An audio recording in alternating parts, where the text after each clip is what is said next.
这个河豚都晒起皮了，这个好像还活着吧？这个还有呼吸啊！这潮水刚刚退，我要是来晚一点的话，它肯定就活不了了。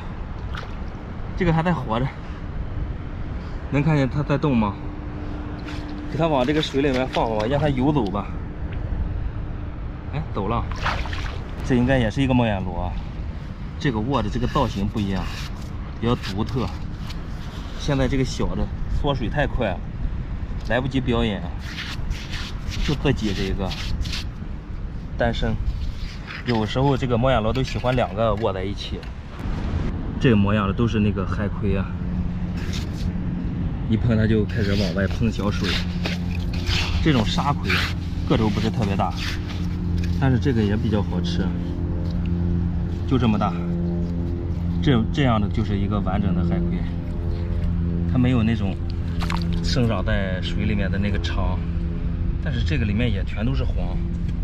这个造型应该是一个啥？不知道在哪头，应该在这头。这是个什么螺啊？白螺吗？就叫它白螺吧。哇，走的这个路线真深啊！能看见它这脑袋还动吗？还有呼吸啊！这边这么多海鸟，这个脚印应该是那个海鸟吃剩下的。这个应该还能活吧？这么小我也不要，我也不够我吃的。啊，这个海鸟就最喜欢吃这种鱼的眼睛了，剩下这个尾巴全是肉，它都不带吃的。我给它放水里面看看，我感觉它能活，因为它刚才还吸我手呢，只是给那个海鸟吓完了。你看它这个眼睛也像活的，还这么有神，还有呼吸啊，脑袋还在动。给它放水里吧。现在在沙滩上海鸟太多了，这个应该水分特别多，给它洗得干干净净。